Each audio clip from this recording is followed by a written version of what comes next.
আসসালামু আলাইকুম। Hello guys, অবশ্যই সবাই মনে করবে যে সমান জায়গা ছেড়ে এত কঠিন জায়গায় এই জিমটা করার জন্য বেছে নিছে কেন। তা আমি তোমাদের বলতে চাই, কঠিন ছাড়া মানুষের জীবন সহজ হয় না। অর্থাৎ একটা প্রবাদ আছে, বড় যদি হতে চাও ছোট হতে হবে। যেহেতু আমি এই জিমটা আস্তে আস্তে আস্তে আস্তে আস্তে আস্তে শিখতে শিখতে এখন আমি সম্পূর্ণ শিখে ফেলছি, এই জন্য আমি কঠিন জায়গায়ও করতে পারি, কোনো সমস্যা হয় না। কিন্তু তোমাদের কাছে বলি, তোমরা কখনো কঠিন জায়গায় এই জিমটি করতে যাবে না।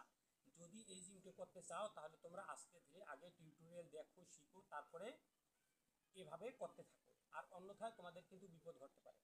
এই জিমটা কিন্তু খুবই কঠিন একটা জিম। যদি তোমাদের অল্প একটু কম বেশি হয় তাহলে কিন্তু তোমার সমস্যা হওয়ার সম্মুখীন আছে বা সমস্যা হতে পারে। এই জন্যে লুক বিফোর ইউ লেট, ভাবিয়া করিও কাজ, করিয়া ভাবিও না। তা যাই হোক, আমি তোমাদের দেখাচ্ছি ইয়োগা স্কিলটা। আমি কেন একটা ওয়ালের উপরে ইয়োগা স্কিলটা করতেছি সেটাই তোমাদের আমি বুঝাবো। আর ইয়োগা স্কিলটা আমি মনে করি এখানে করাই আমার জন্য সবচেয়ে ভালো। তা আমি আবার তোমাদের ইয়োগা স্কিলটা করাই দেখাচ্ছি।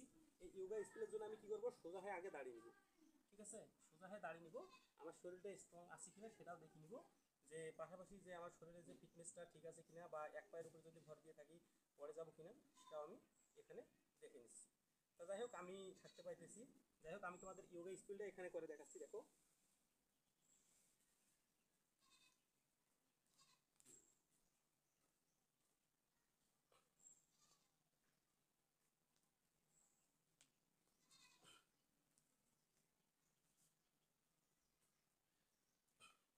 ওকে, এখন আমি এই ইয়োগা স্কিলটা করার জন্য সোজা হয়ে দাঁড়াবো। সোজা হয়ে দাঁড়ায় দেখো, আমি ইয়োগা স্কিলটা এখন করতেছি।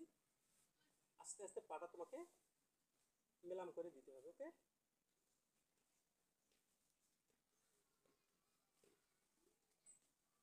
এই যে হাতের উপরে হালকা ভর দিতে হবে, দিয়ে পাড়া ছাড়াই দিতে হবে। এই যে, এই যে ছাড়াই দিচ্ছি।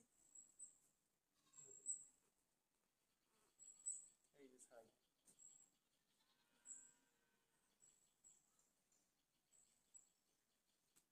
এই পরিবেশটা নিয়ে।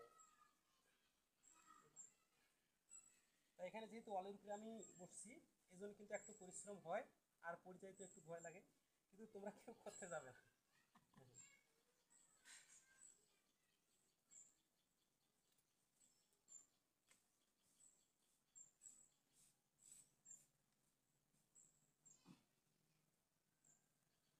আর ইয়োগা স্কিল তোমরা তখনই করতে পারবে,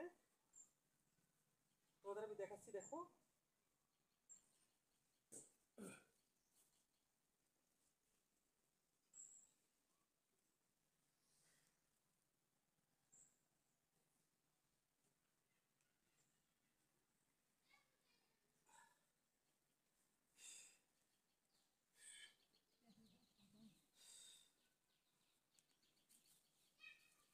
এই দেখো কীভাবে আমি হাঁটুর মধ্যে মাথাটা লাগাচ্ছি।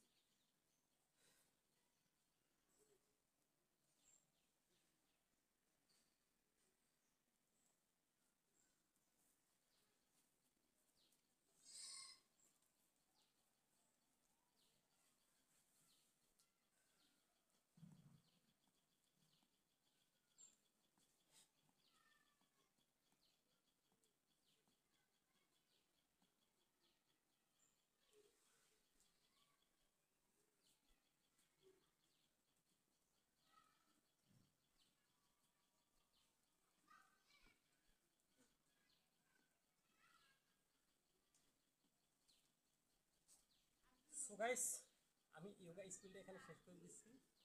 সবসময় পাশে থাকবে। যদি আমার ভিডিওটা ফেসবুক থেকে দেখেন তাহলে অবশ্যই ফলো করে দিবেন। আর যদি ইউটিউব থেকে দেখেন তাহলে অবশ্যই সাবস্ক্রাইব করে দিবেন এবং লাইক কমেন্ট শেয়ার করে সবসময় পাশে থাকবেন। আর নিত্য নতুন ভিডিও দেখার জন্য আমার চ্যানেলটাকে অবশ্যই বেল বাটনটা বাজিয়ে দিবেন, যাতে নিত্য নতুন ভিডিও আপলোড করলে সবার আগে তোমার কাছে পৌঁছে যায়। সকলকে ধন্যবাদ।